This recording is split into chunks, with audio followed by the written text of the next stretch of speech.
Welcome to Robot Unicorn. We are so glad that you are here. As always, let's start the show with a question from Scott.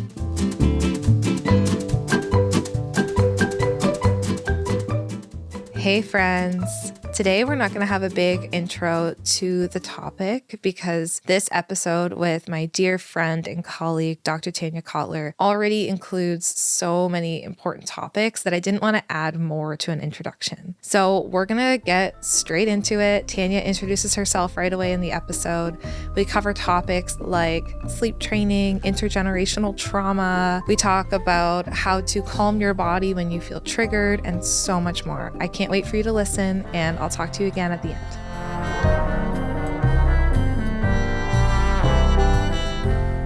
Tanya, welcome to Robot Unicorn. I'm so happy that you're here. I mean, we already had lunch together and spent so much time together. So, I mean, it's funny to introduce you now. But before we get into the episode, I was wondering if you'd introduce yourself for anyone who doesn't know you yet. Sure. Thanks so much for having me. I just got to meet Scott, so I'm already so excited about this. Yeah. Really? That was exciting for you? It was. Yeah. And we talked about Scott's new shoes. Yep.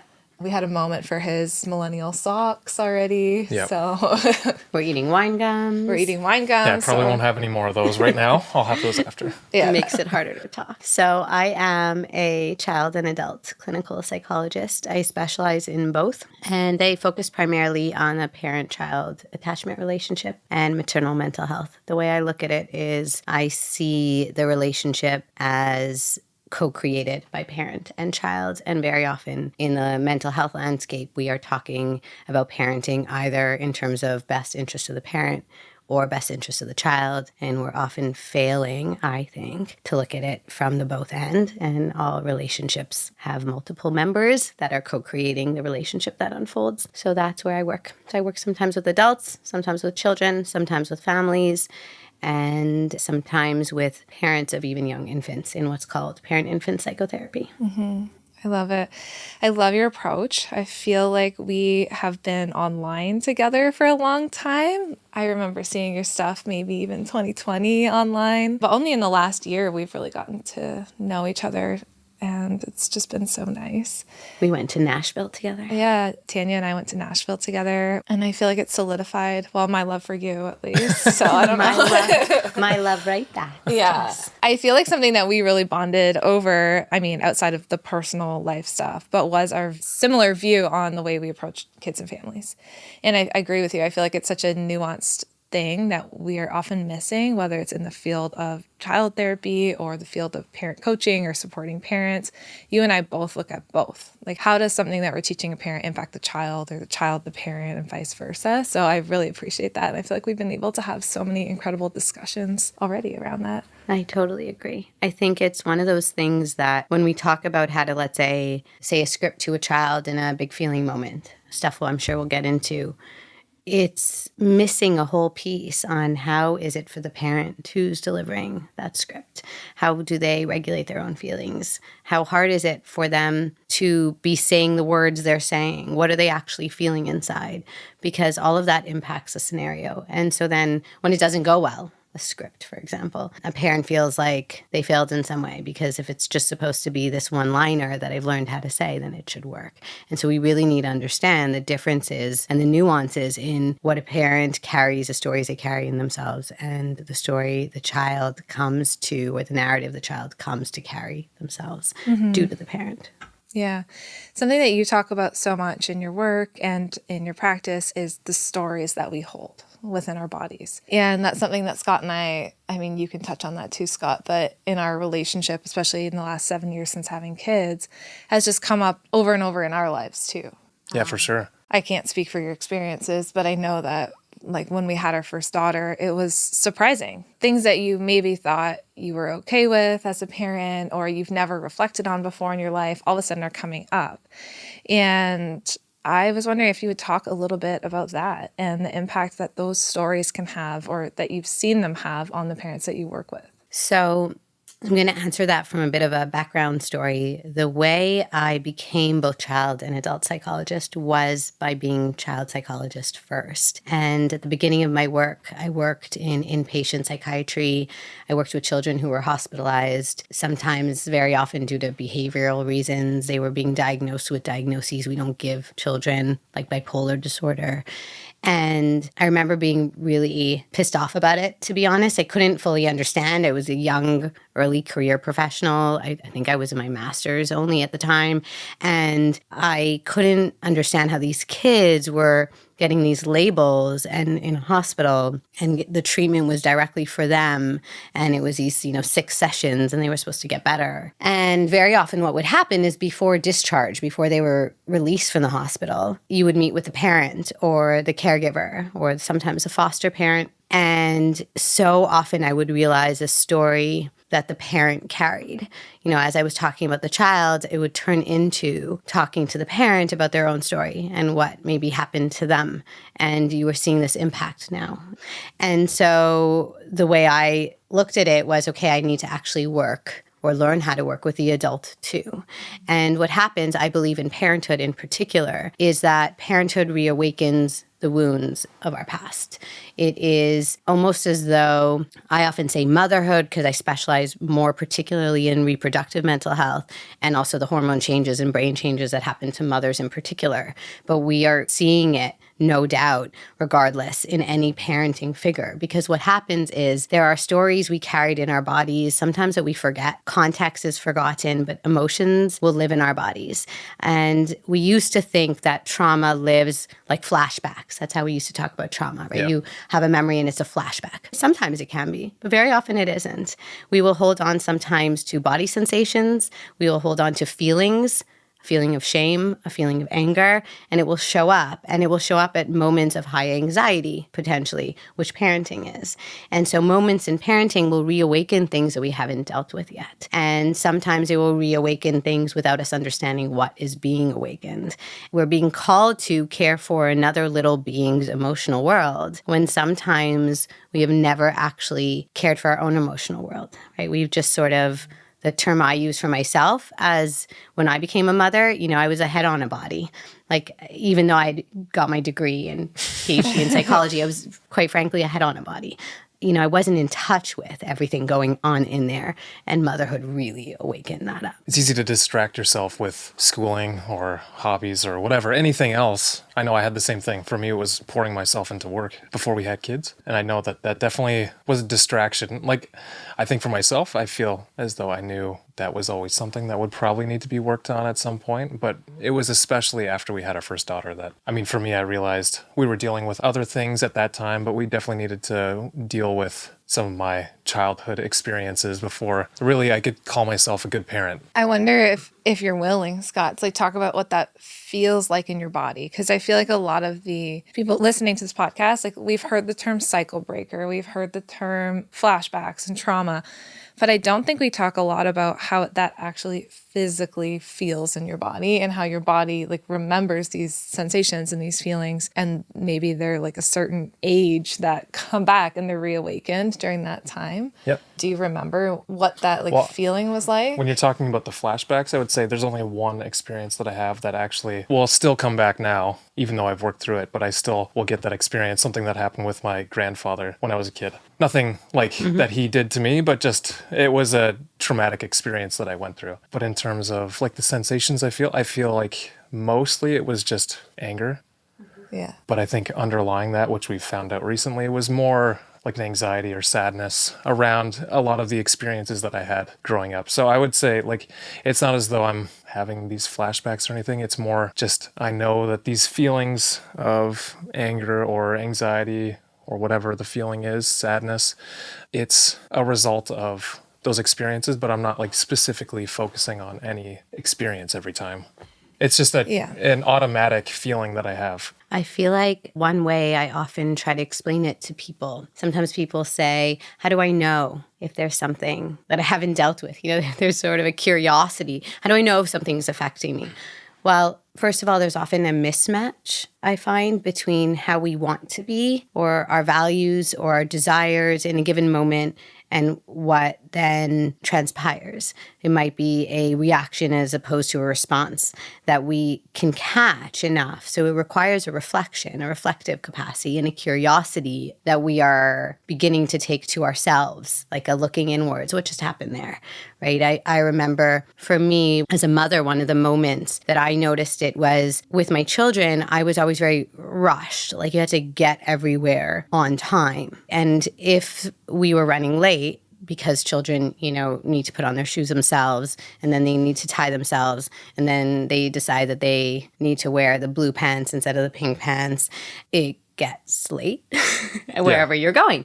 And I remember the bodily response for me it was an anxiety response. Like I would get hot. I would literally feel hot because I had to go. This would happen when I was taking my children to a music class. Like I didn't have to go anywhere, but there was an urgency, and that did live in my body from my own childhood. And I remember the one time I yelled at my daughter, like, come on, let me put your shoes on for you, right? I'll just do it. And, her big eyes that look like they've seen the, wonders of the whole world, stare back at you, like, and the curiosity, like, what just happened to me there? What was that? Why was that so hard for me? Why was waiting patience? I'm a very patient person. So when it doesn't fit your values, why was that patience just then for her to put on her own shoes so hard? What is it about being late for me? And so it becomes these curiosity moments. So when people say, how do I know if I'm ready? Or how do I know? I often say, are there moments where you're feeling feelings that don't match what you want to be feeling, where you're struggling or you feel stuck? A big one that a lot of my patients bring up is silliness, struggling with their kids' silliness. Some people are surprised by that. Like, why is it so hard for me when my kids are running after each other? And often I say, I don't know. Why? Let's think about it. And the first step really is curiosity. And I call it like the double C's, with compassion. It needs to be not like why, but why, like with open wonder. Yeah. Yeah, I remember those early days too, being a parent, and I mean, we still have that now. we still have that now. I mean, you're describing the hurry up thing. I'm like, oh, Jess, is there something there? Like, do you have to think about yourself? Because to be honest, I thought of you for that as well. Yeah, honestly, because the situation that you just described, I had that this morning where I felt it in my body where I'm like, hey, let's go, right? And one of our daughters is sensitive to the clothes that she wears. And so it ends up meaning that a morning where it's like, in my logical mind, just put on an outfit and let's go. It takes 30 minutes to pick out the right outfit for it to feel good and for all of those things to come up. And I feel the message in my own brain is, let's go, hurry up, let's be fast. And exactly like you said, and Scott, I knew you'd be like, Jess, that's you. And that's what I love about our relationship. It's fine that you call me out on it. And I feel that sensation in my body. And then I get to work or I get to wherever I'm going and I'm like, there was no rush. Like you said, right? Like I didn't actually have to be rushed. And realistically, it actually took the exact same amount of time, even though I was trying to rush. It just disrupted our relationship more. So it's the moments like that, I think, that we are all reflective people, but you're constantly having to reflect and you're constantly having to ask yourself those questions. And it can be hard to know when is the time.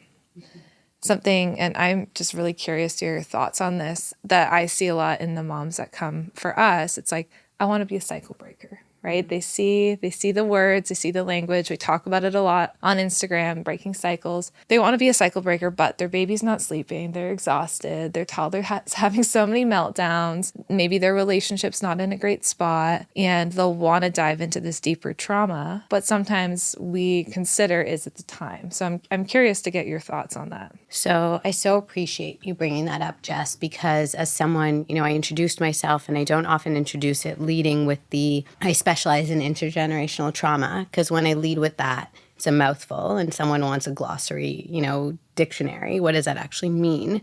Or it can be quite jarring. Yeah. And I specialize in intergenerational trauma. And what that means, or why that actually is important, I think, to me, is that doesn't mean a singular, objective, traumatic event that everybody has, and it's one, and you pinpoint it. The way we used to think of trauma work, trauma retelling. You're going to tell and retell that one story And now you've broken cycles, like now you've healed. And I think very often that is actually what people think. And classically in trauma treatment, that actually was a little bit of what it was, right? It was this idea of stories that you tell over and over again until they no longer hold on you. Now, that could be a part of it, but we know so much more now about the somatic, the importance of the body and what the body carries, and the importance of how it is showing up in the here and now, and how micro moments can be what we carry. And they're not always these big events necessarily for people. And that sometimes the things we carry are more the wounds they created. Right? When we talk about trauma, it can be how I felt in a situation. It could be what's called an error of omission instead of an error of commission, what I didn't receive as opposed to what I did. Right? So when you're ready, or when do we do the work, I believe largely begins with safety. You have to actually be in a place where you are feeling safe with a person who you're feeling safe with. So that might be, if you're in therapy, the therapist, that might already exist. So that's important. If you don't have that, then for sure it needs to, I believe really strongly, be a co-created experience. So it needs to be with somebody. We need a witness. We need to not feel alone in what we're going back to. And so are you in a circumstance of life where you have that, either with a therapist or a partner or a friend? We're revisiting things. But then it also becomes, what resources do you have? Internal resources. If you are someone who's not sleeping, or you don't have safe body-based practices, mindfulness, meditation, or dance or movement, or walking outside, you don't have times where you feel safe in your body, bringing up memories or events or times where you felt unsafe can be overly dysregulating and flooding. So when I'm working with someone, we're always beginning in feeling safe in our bodies, learning how to even find that and what that feels like before we're going to the memories or the moments where we felt unsafe. There's something called pendulation in trauma treatment, and it's actually the learning of moving back and forth between what feels very uncomfortable in the body, maybe scary, and what feels safe. And a person needs to have built up a little bit of that. It's almost a misnomer out there. You know, I'm going to be a cycle breaker, so I'm going to write my story. Yes, and you really deserve to have the environment and the safety and the resources to be able to revisit that story. And again, resources meaning internal resources, sense of safety inside me. Yeah.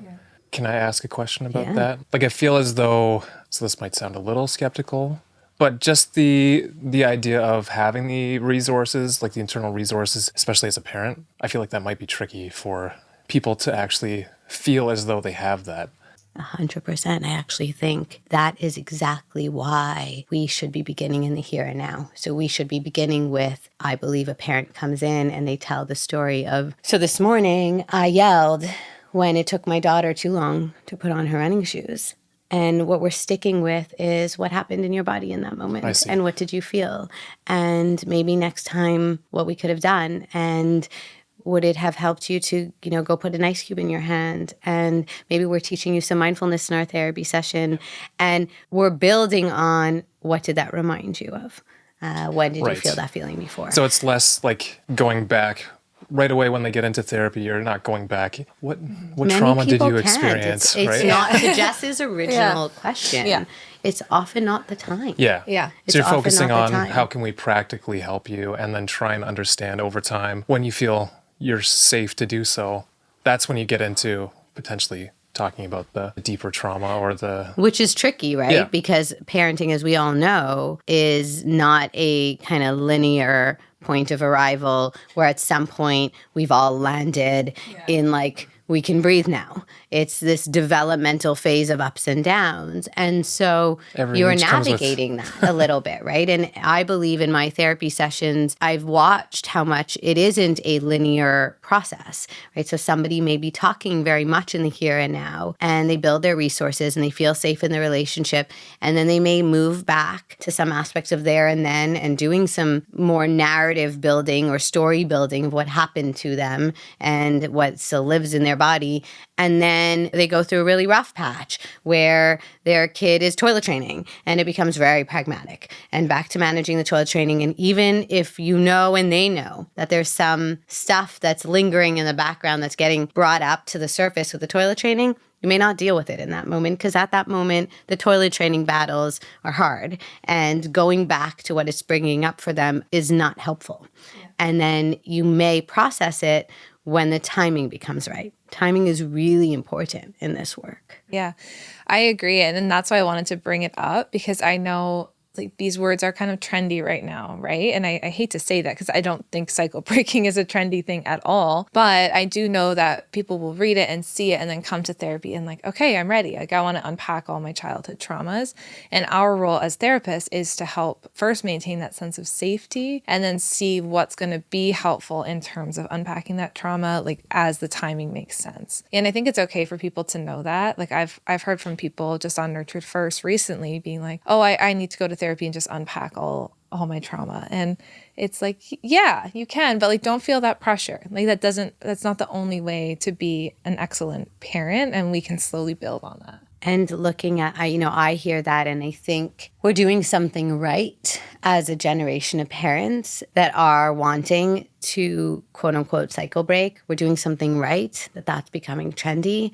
We're doing something right that we're moving as a parenting generation away from kind of the keep calm, carry on, and that we understand that there's permission to feel and that all feelings matter and that it's okay to be vulnerable and that we all carry stories in us and some of those stories are deeper wounds than others. And it's also okay for that to occur when you're ready. Yeah. It doesn't have to occur with immediacy. And I think we always risk the pendulum moving too far, right? If the pressure of we all need to be reflective and aware and curious and all the time, it's really hard to parent like that. Yeah, exactly.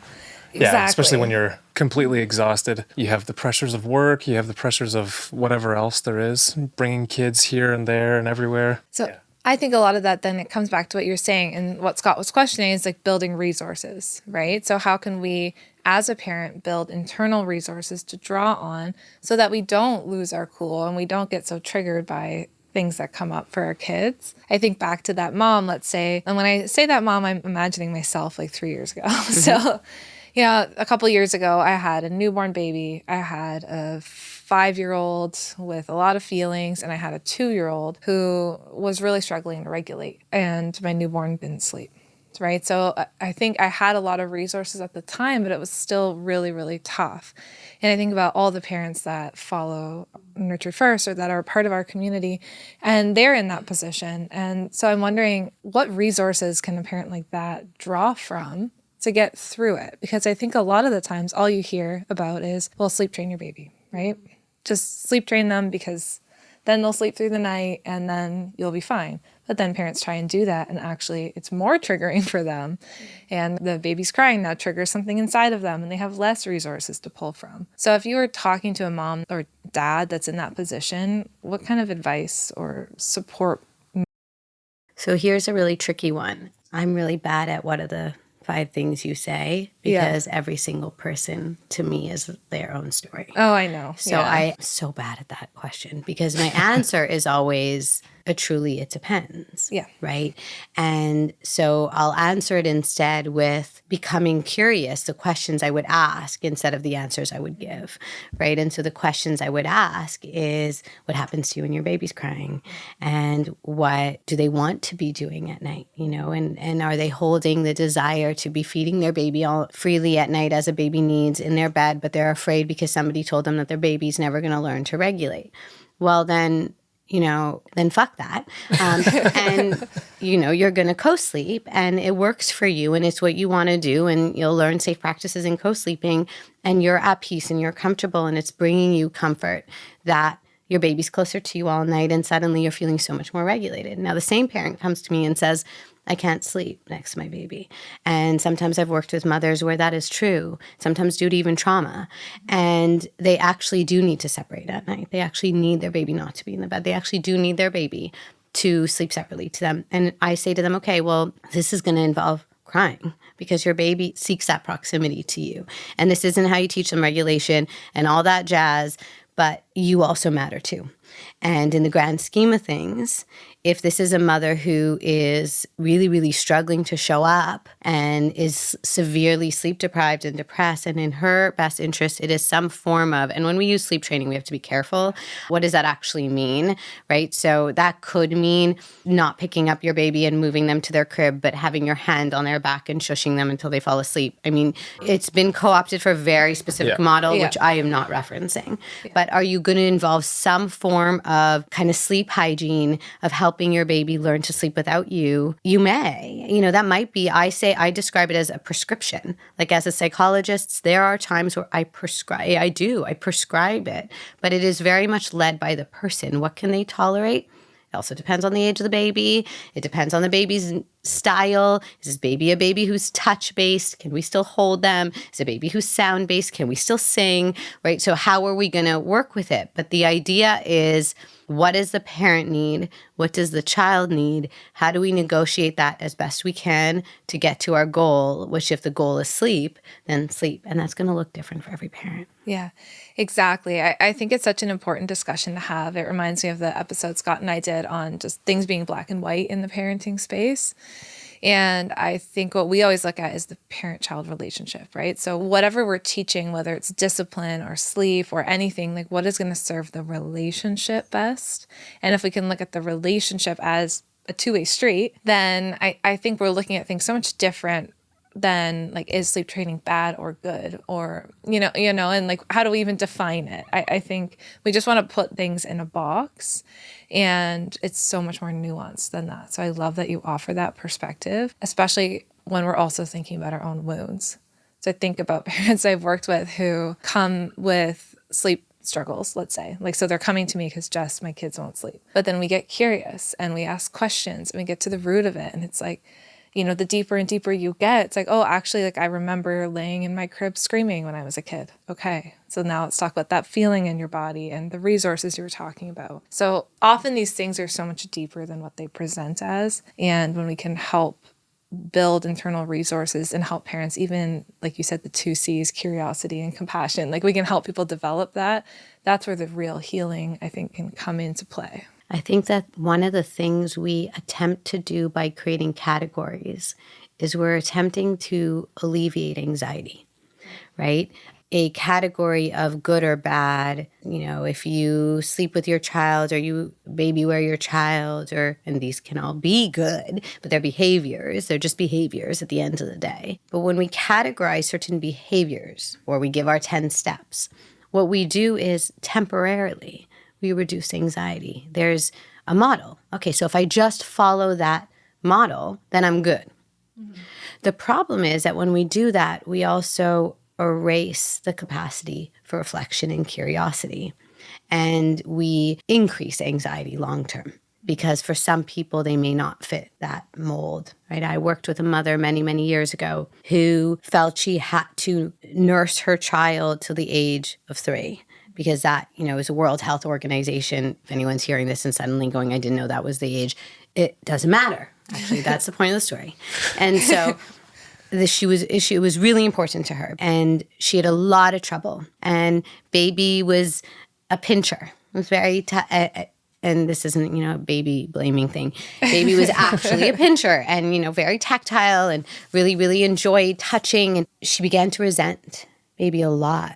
And her inner world of, I can't connect to my baby and I'm not a good mother, got really big and really large. And if we stuck in this category of this is how you feed and this is how long, we would have missed so much that was in the importance of what it felt like for her to resent her baby, and how much that was a story she carried, where she always felt her mother resented her. This was a story of a mother whose grandmother had resented her mother, and due to wounds of babies that came and babies that didn't come, and there's a whole bunch to the story, but that's very, very unique feeling of resentment lived in her body in a really big way. And it was growing just around the feeding relationship. And so if we just got categorical around it, if we just said, well, this is how you build the attachment relationship, we were causing a whole other problem. in the way of a singular prescribed behavior. And so it gets really tricky when we do that. We really have to make this a much more individualized approach to parenting.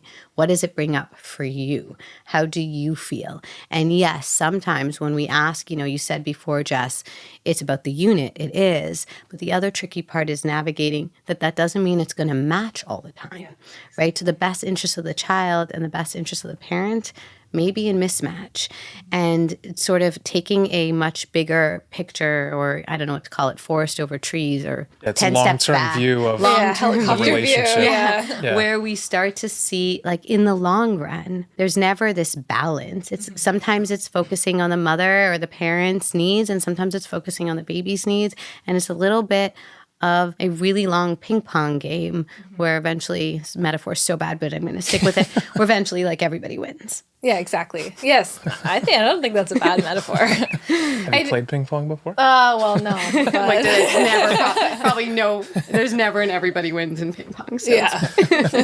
But we see where you're going there. No, I think that's true too. And for parents to know, it's not like the one thing that you do that's going to impact this relationship with your child now forever.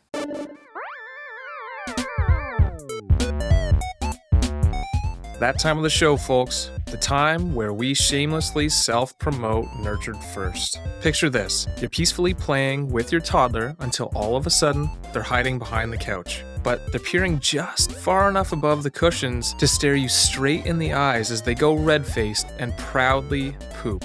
You've tried everything, letting them run around naked, promising them a toy pony if they used the potty, and even contemplated moving to a deserted island where diapers grow on trees. But nothing seems to work. Enter the Potty Toolkit by Nurtured First. This magical bundle of joy is designed to make potty training fun, easy, and, dare I say it, enjoyable for both you and your child. It's like having a team of potty training fairies at your beck and call, without the glitter and creepy wings. The Potty Toolkit is packed with over 40 pages of stories, activities, games, and worksheets that will get your child excited to use the potty. And the best part? It's all backed by decades of research and designed by a team of child therapists who know their stuff. So, if you're ready to ditch the diapers, head over to the link in the show notes and grab the Potty Toolkit for 10% off. Don't wait, go to the link in the show notes and get the Potty Toolkit by Nurtured First for 10% off today using the code ROBOTUNICORN. Your child and your bathroom floor will thank you. In terms of intergenerational trauma, I know I kind of want to hop back to that topic because I know that's something that you are such an expert on and something Scott and I have talked about, beyond that length in our relationship. I'm just thinking about, so a lot of the work that we've done together, so Scott and I have been together since we were like babies, essentially. So when I talk about Scott's healing journey, for anyone listening, I know we talk about it a lot, but I feel like it's something we've just been on this road together. Intergenerational trauma and cycle breaking is a big part of the story, right? And it's something that I think before we had kids, it was talked about. By us? Yeah. I think we had talked about it. Obviously, I was a therapist, so we had talked about it, but we didn't live it out yet. And then the feelings, the sensations in your body and all of this stuff started coming up. So I'm just wondering, when you're working with a person, so let's say it's an individual who is breaking a cycle of intergenerational trauma, which is so many of us, what's one place that you would kind of start or a message that you might give them? I know that's I'm trying to be open. What's the one thing? I'm trying to be open with my question, not be like, Tanya, give us 5 scripts that you would get. But you can use me as an example. If I think that even, I said earlier, somatic, being aware of the body, even that is tricky. Because for some people, I made the joke about myself, so I'm allowed.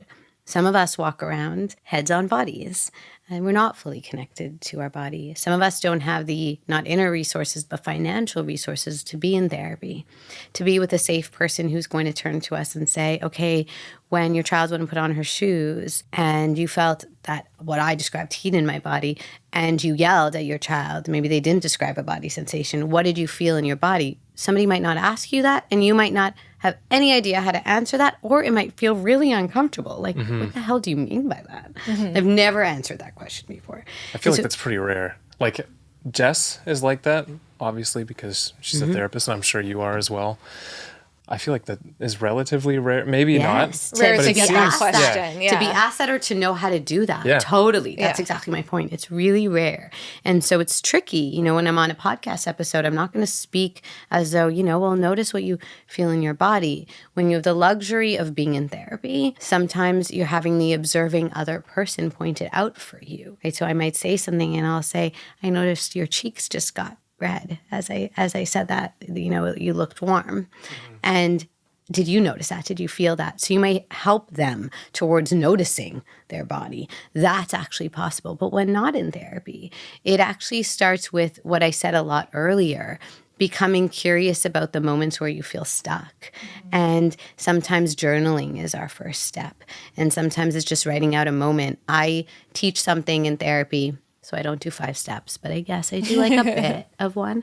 I teach something called the repair map. And that's because a lot of the times that awaken us, a lot of the times that are most important are actually the ruptures, are actually the mismatches. They're learning opportunities for us in parenting as much as they are with our children in the bond. They're actually how we learn how to move through hard things together with our child. And so with the repair map, when someone comes and brings me any moment, take any moment, maybe you have one, Scott, we could talk about one, and we kind of go through it step by step and what happened. And I ask the person, you know, what was the event? What were the present-centered triggers? So maybe it's, I didn't eat. I didn't sleep well that night. All 3 kids were screaming at the same time, right? So all the present center triggers. And then I might say, okay, have you ever felt that? What were you feeling in your body in that moment? And you might learn to ask yourself that. Or you might just say, have you ever felt that before without body moments? So maybe it's a thought. Maybe you don't even notice you're feeling something, but is that reminiscent to anything? I noticed nothing about myself. No, I think, so this past weekend I had the girls to myself. I would say there was only one moment where I was probably visibly annoyed to them, and I didn't yell, but I was just like kind of annoyedly saying, get your shoes on, we have to go. It's all about the shoes today. I know, it is. Honestly, we have a lot of shoes in our house. Yeah. We all have a lot of shoes in there. For whatever reason, the girls, some days certain shoes are good and other days they're not. But I would say it was to get out the door. I was going to take them on a bike ride. So with our bike trailer, go with our oldest daughter would bikes on her own and then the other 2. And the middle daughter specifically was the one that was, nothing feels comfortable, nothing will, so she refused to go outside. And then, I would say it's almost like tingles in my chest. That's what I typically feel. So if you were somebody who was listening and going, okay, well, I don't have a therapist. Okay, but you noticed after that moment, like Scott, you just did, the story came to you right away, right? Those stories where we know we go to work and we're playing it out in our head all day, where it's just not fitting, where we feel stuck, where something went wrong, where we're not sure why we replied that way. Sometimes we don't react in major ways. Sometimes we do, and we're stuck on it. And so I often say to someone, okay, write it out. What was going on? What was the current trigger? Okay, so the current trigger was she wasn't putting her shoes on. What else? You know, maybe you'd been in the house with them all weekend and you wanted to get out, you know, like you were getting stir crazy, or you were feeling. It was a long morning. It's a long morning. Let's just say that. It took a couple hours to actually get anything done. And so it starts that, as you can see, like you could probably unpack it, right? And then what happens, and you start to ask yourself the questions of what happens to me when I can't get anything done? What happens to me when I feel stuck? Yeah, don't feel productive. That's a key personality trait of mine, I would say, is always being productive. No matter what I'm doing, it has to be producing or doing something. And then, you know, the thing I often teach is something called the 7 whys. You don't have to do it 7 times, but why? Like, why is it hard not to be productive? And usually, you know, you have an answer. And then, why is that? I do. I was actually thinking this while I was mowing the lawn on, was it Friday? Thinking about how I think, so I have 2 feelings often in my body. One is a high level of anxiety about just in general everything, which I'm medicated for now, which has been great to actually help me in terms of thinking through these things. And then there's also the guilt or shame of not being productive enough.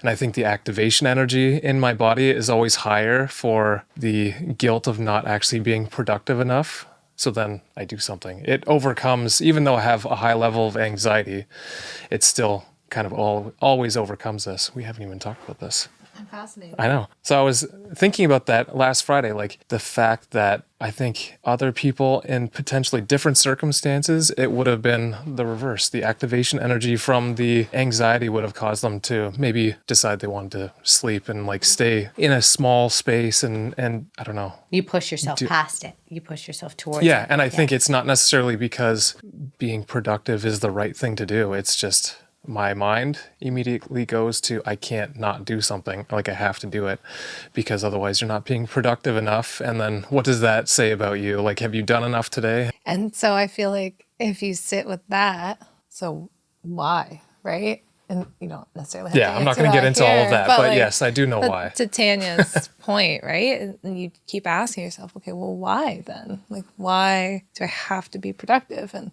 I think your story is one that's many people's stories of needing to be productive. And I see it in you too, right? This energy, I'll say that to you sometimes. I'm like, Scott, just talk with me, like don't feel like you have to do another thing. I almost feel like I have to do two things at once. Yeah. But once upon a time, for a lot of us who are like that, right? I referenced my urgency probably comes from a similar space and maybe different, but once upon a time, most of us, and this is where the curious comes or merges with compassion, it served a purpose, right? And for most of us, at least a primary purpose, most of the things we get stuck in, served, was connection.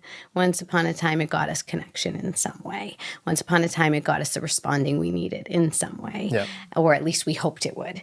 And so we're very stuck sometimes in those old patterns. But when we become curious about it as a parent, going back to the repair map, the last element of it is, how do you want to respond to that next time? We return ourselves to our child. So there's two pieces here. There's what happened to me, the curious compassion of what maybe got triggered or drudged up in me in that moment. But there's also what was going on with my kid in that moment, the curiosity of their mind and how do I want to respond? And that one might be, she's sensory sensitive to shoes and like I want to go buy her new Crocs. Like it might actually be pretty simple sometimes. And sometimes it might be this, all the scripts we see, right? It might be this, I know that none of these shoes feel comfortable and everybody's ready to go for a bike ride. So we're going to choose this one or this one right now. And do you want daddy to help you put them on? Or do you want to choose a pair of socks to wear under them or whatever? And I think a lot of parents get stuck in the script itself as opposed to why is it hard to deliver it or why is it hard for the child to take it? And it's usually because of the unconscious transmission of something going on. It's usually because of where we're feeling, where we're stuck, and they're picking up on it too. We're getting irritable. We're getting agitated. The reality is too, I should understand this daughter in the way she's feeling because I'm the same way. We were just talking about that because Jess got me these new clothes. And it's very atypical of me to like all of the clothes that Jess gets for me because of the texture of it. Even this, just I can see you're uncomfortable. Fully sold on it. Yeah, it's interesting. Yeah, you guys are so I understand similar. My daughter in that way, but then in the same sense because of the fact that it was a long morning.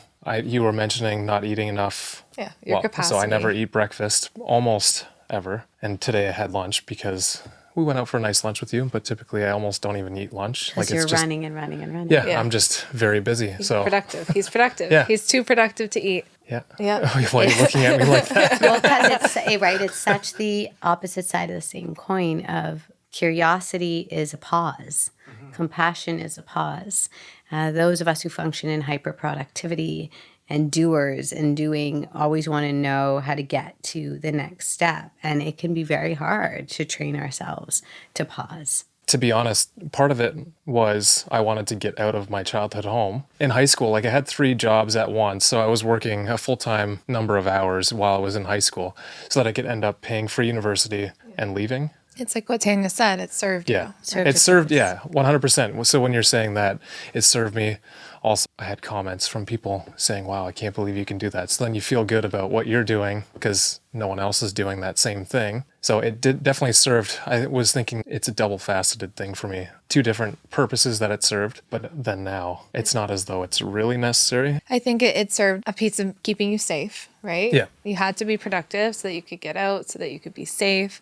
It served a piece of connection because people were like, oh, Scott, yeah, like he put himself through university. No one helped him with that. He worked 3 jobs, like he's done this and this. And even in the jobs that you did get, they're always fast-paced jobs where you're doing so many different things. Traveling everywhere. Like, I mean, unpack a job where you're traveling after a traumatic childhood, like I feel like.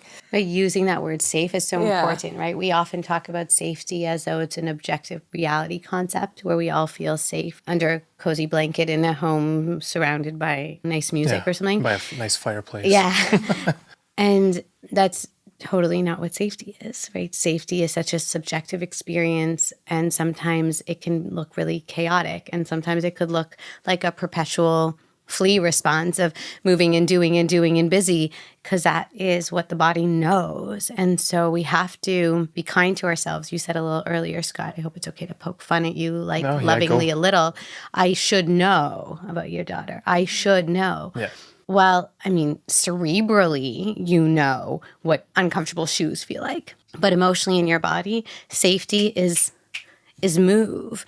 And that's actually what your body knows. And it's retraining a nervous system. It's retraining your body to feel safe in pause and slow. And for many people, that is a tremendous amount of work. And so at the beginning of our episode, we talked about that kind of pendulation. Somebody may actually learn that what you're saying, I feel more comfortable in the movement, in the go. That's actually how I feel safe. And so you're approaching stillness as discomfort. And you're learning how to sit in stillness momentarily. And that's actually the retraining for you. It's not the opposite, training you to move. Because for you, movement is safe. Yeah. For you, movement is great. It's actually learning to sit and have lunch. And those moments are the most uncomfortable for you. Like when I'm like, hey, Scott, when I'm having a conversation with you, maybe just put your phone down and you don't need to be researching something for work on whatever, Google at the exact same time as talking to me. Like, why don't we just have one thing we're doing? Yeah. That's hard for your body because it can feel unproductive to just talk to me about the feelings I had that day about the children or something like that. And Scott, I get that. I mean, I opened with that story with my daughter, and it was my middle child that had to awaken me to that part. So part of what we were talking about today was there's different parts to us. And the part of me that always had to go was not a part that was awakened in grad school. That it served me in grad school. It was not even a part that was awakened with my first child. I somehow managed to move through with my first. It was only a part that I really realized how much it was impacting me with my second, and how much it was part of my story. I was raised in a family where if you paused, bad things were going to happen. And so you don't pause. You keep going. You keep fighting. You never stop. There's work to be done. Yep. There's injustices in the world. Don't stop. Keep going. And so I learned that. Like literally bad things happen if you sit was almost alive in my body.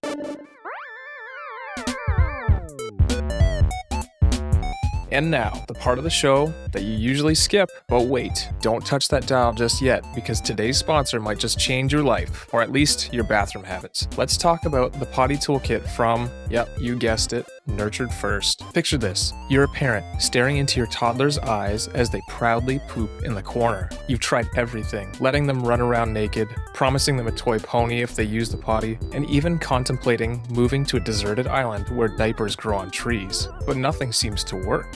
Enter the Potty Toolkit by Nurtured First. This magical bundle of joy is designed to make potty training fun, easy, and, dare I say it, enjoyable for both you and your child. It's like having a team of potty training fairies at your beck and call, without the glitter and the creepy wings. The Potty Toolkit is packed with over 40 pages of stories, activities, games, and worksheets that will get your child excited to use the potty. And the best part? It's all backed by decades of research and designed by a team of child therapists who know their stuff. So if you're ready to ditch the diapers, head over to the link in the show notes and grab Potty Toolkit for 10% off. That's right, for less than the cost of a month's supply of diapers, you can have a fun-filled potty training experience. Don't wait, go to the link in the show notes now and get the Potty Toolkit by Nurtured First for 10% off today using the code ROBOTUNICORN. Your child and your bathroom floor will thank you.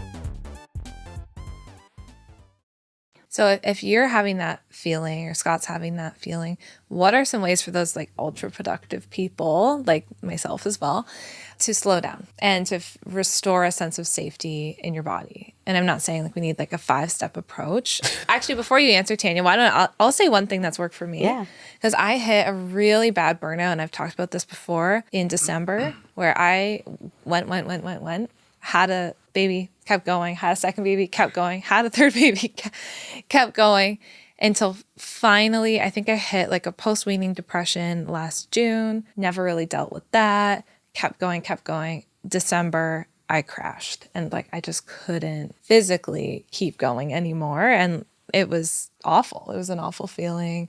Scott was worried. I was worried. I was like, I've never felt this feeling before. So for me, I feel like the last 7 months have really been about how can I tune in with that, like that desire to be fast and also introduce slowness. And so for me, it's been things like doing more mindfulness. And my daughters are not all asleep till 8:39 some nights, right? So it's like before I go down and do something else and have another conversation or go on social media, I'm going to go lay in the bedroom and lay on the bed and put on a 10-minute meditation. You pretty much do that every night now. Yeah, I do that almost every night. And it's like, I don't want to even talk to anyone or open my phone until that's done. It honestly felt physically painful at first when I first did it. Like my body was fidgety and I'm like, I'm not being productive. Can I just make one comment? Yeah. That to me, going back to my feeling of or productivity, that feels like the least productive thing I could do. Even though I know that it's healthy and a good idea. And maybe that's actually exactly the answer, right? It starts with, like, if there was a rubric, it starts with the awareness of the discomfort. And for somebody, it might be the discomfort of not doing all the time, right? I can't pause. And for somebody else, it's a discomfort of mood symptoms. I actually get really sad or depressed. Other people it might be physiological. I joked about this with many of my patients. I recently had shingles, and my doctor goes to me, Tanya, it's shingles. And so I said, why did I get it? And he said, I don't know, you're not 65. He's a funny guy. And I was like, that doesn't answer. And he goes, stress, do you have anything to be stressed about? And I'm like, no. And of course, that was a joke. Of course I did. And in those moments, your body sometimes tells you, we know your body keeps a score. For some of us, it's health. For some of us, it's a mood symptom. For some of us, it's a thought. I can't stop. But it's these moments where you first become curious, what is the meaning of this? And then it becomes an intentional awareness of a boundary setting. So we often think of boundaries as no. Like, no, I'm not going to take on that job. Or no, I'm not going to go out for dinner with someone. The boundary doesn't have to be the no. The boundary has to just be the intentional awareness of curiosity or the pause, the moment where you decide, I'm just going to pay attention or listen for a moment, take a moment. It's the pause, really. That's the boundary. And so in your example, Jess, I realized that I had to do something different. What that different is, for some people will be mindfulness. Mindfulness is the best way to train the brain, for sure, to learn to be in pause. Mm-hmm. But for some people, it might be an intentionally aware walk where I'm just going to be in my body or be with my thoughts. And so it's a hard one in a way because it really depends on the person and what's going to feel comfortable to you. Yeah. But it starts with curiosity. Yeah, always. I'm getting curious. See, sometimes I walk usually for roughly an hour every day, but I don't know that it's for that purpose. Yeah. Well, I'm usually thinking through different projects that we have going on or different. But there is like a productivity piece to the I've walk. just noticed that I'm able to think things through more clearly if I even sometimes I walk around the same block like 10 times. In movement. Yeah, I'm just in movement and I'm trying to think through a problem, and that's how I can do it best. Yeah. But I wouldn't say that's the most mindful. Honestly, biking probably does that for me. That's the time where I am. Yeah, I think biking does that for you. I think the struggle to be still and to be slow, that's something that is the discomfort that Tanya was talking about, right? Where I do think and you'll have to figure that out for yourself, right? Like I know for me that served me. And even like building in yoga or something like that, I used to think if I work out, well, I better do a HIIT workout, well, and then I hurt my ankle doing it, but I better do a workout that's intense so that it's worth my time. And I like what Scott's talking about is that awareness. For some people, it is stillness and movement. Yeah. I think where I'm sort of trying to focus the flashlight is the awareness as opposed to the physical action, right? Not everybody's pause needs to look like incense and a yoga mat. Yeah. Turn off all the lights and you just lying sit there. flat. Yeah. For some people, that is actually not possible. Right. And so it becomes intentional awareness of I'm going to take an intentional pause for myself, maybe in movement, maybe in a walk. Maybe the action or the practice is I'm not going to be planning the next podcast episode during that walk. Yeah. I'm not going to get back and tell the team 10 things that we're going to now do on this walk, right? I think probably a joke here at this point, coming back from a walk and I'm like, okay, we have but these also things we're it's going to moment to moment, right? Yeah. Like I think the tricky part is also expecting ourselves. I've been teaching mindfulness for 20 years. And I remember there was one mindfulness workshop that I led and I had left my wallet at the top of my car on the way to go teach the mindfulness workshop after filling up gas and drove away. And I have used that example for years because it was such a stark opposition to what I was about to teach. Here I was teaching like presence and awareness and I left my wallet at the top of my car and drove away. And the thing is, human consciousness moves like that. It's always constantly moving. We can't be constantly present in our bodies. Sometimes we're in our bodies, sometimes we're planning. So the intention is just, can I get better at moving that flashlight? Can I get better at moving that awareness flashlight? So sometimes it's productive and sometimes it's looking at my body and sometimes it's looking at my emotions and sometimes it's thinking about my past. Can I be better at the intentional control of that flashlight as opposed to that flashlight controlling me? I think that makes sense. Yeah. Thank you for letting us use you as an example there. That's fine. I feel like you're getting used to it at this point. Yeah. It's uncomfortable, but I get it. We can use my experiences. It's fine. Yeah. And I mean, I feel like your experiences for someone listening is going to be so many people's experiences, right? Sure. Like, I think the inability to like pause and be still and reflect, like that is a collective experience that so many of us have. I share that with you. I think it's, who gets her PhD and has 3 kids? And when people say things like that, oh, I don't know how you do that, or that's so amazing what you've accomplished, it misses very often, right? It gets reinforced. It misses very often. You have this amazing podcast or you have this following it misses very often what that means and what the person is probably going through in order to accomplish all of that. A lot of us are hyper functioning overdrive most of the time. It's a lot of us. And a lot of us were taught that that was the way to be. Yep, for sure. Yeah, Scott and I have talked about that at length. And honestly, sometimes I think about getting my PhD just because I feel like that would be the productive thing to do. it's like it's the right next step. Like, why would he not do that?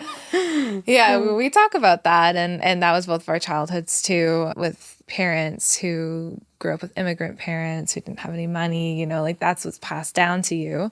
So that's what you feel like you learn as a kid. Oh, I have to be productive. I have to do everything. And then that stays with you into adulthood.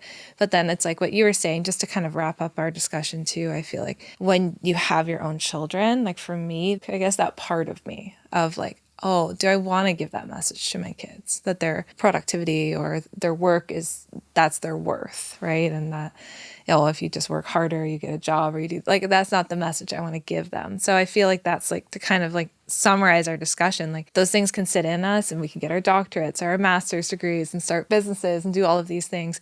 And then all of a sudden you have a 7-year-old looking at you and being like, Mommy, why do you work so much? And you're like, oh boy, like that's now something that I need to reflect on, because do I want to pass that message down to my kids? And I think for some people, we've been talking about like, when are you ready? Maybe sometimes that's when you're ready, when you start to see the impact it has on your children as well. And our kids always call us to it. That's their job. So if anyone's listening going, oh my God, yep. All our kids, it's their job. They're the flashlight that we're talking about. They're the ones that call us to shine the light at the things we haven't looked at. Often I find that they're, for me, like a little mirror. They mirror back what I give them. So when you're talking about before, the idea that me being frustrated was causing more issues or frustrations in our middle daughter, I see that almost every time. Anytime I'm frustrated, one of them will feel the same way. So I agree. And that's supposed to happen, right? Yeah. We often feel shame about that, but actually what a beautiful thing. Our kid is there to help shine the light and say, hey, this is bugging you, Yep. Daddy. Maybe think about why so it doesn't bug you anymore. Right. It's actually not something to feel ashamed about. It's sort of this little gift in a way. And when you can come at it from that, like, hey, my child's just flashing a light on these things in me, instead of my child's bad, or they're trying to trigger me, or they're trying to manipulate me or make me upset, these things that we hear, I think that is the most powerful thing on this parent-child relationship that we always talk about as being the core, the most important thing for our kids. When I can hold my child's truth in my mind and be like, oh, okay, they're just trying to show me something about myself. It's not about her being manipulative and trying to make me late for work. It's about her having a hard time and me feeling triggered by my own wounds. Then I think we can develop these beautiful relationships with our kids that are still get ruptured all the time. It's not about not rupturing them. It's about this reflection and repair process. Well, I think that's a beautiful spot to end it. Yeah, for sure. Thank you, Tanya. Yeah, thank you so for much. having me. Yes. Oh, I'd love to have you back. There's so many things we could talk about, but I feel like, especially the two of you, you could talk for hours on this. Hours. hours. We can. Well, you can and already we have, I have. guess. We probably should Yeah. just put mics so when we talk and then we Yeah. don't have to record. yeah, podcast exactly. We episodes. just turn it on. Yeah.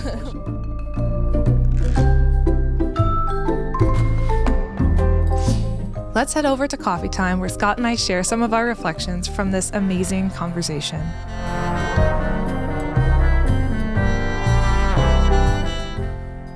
Hey friends, thank you so much for listening to this episode. I know we covered a lot today. We talked about so many topics like sleep training and trauma, and I love how Scott was willing to be open and share his story and talk about like this need to be fast and to be busy. I didn't want to do a big coffee time to this episode because I felt it was heavy and there's just a lot already to sit with. So I hope as you leave this episode, you'll have some points to take away. I know that there's a lot that even a month after recording this episode with Tanya, I'm still thinking about things like having heat in my body and learning to identify when that heat comes up and what I can do about it. I've still been thinking a lot about movement and how we can help our bodies through things like mindfulness, or like Scott, how he bikes. There's just so many different ways that we can take care of ourselves and break these cycles of intergenerational trauma. I hope that you also took something away from this episode, and I would love to hear from you if you did. Definitely send us a message at Robot Unicorn on our Instagram page, or send us an email, and we'd love to talk to you more about what you took away from this episode. And if you want Dr. Tanya back to talk about any of these topics more in depth, let us know as well. So thank you again so much for listening, and we'll talk to you again next time. Hey friends, thank you so much for listening to today's episode. We are glad that you are here. If you enjoyed today's episode and found it interesting, we'd really appreciate it if you'd leave a rating and a review. Scott and I actually sit down together and read them all. A 5-star rating helps us share our podcast and get these important messages out there. Thank you so much for listening, and we can't wait to talk to you again next time.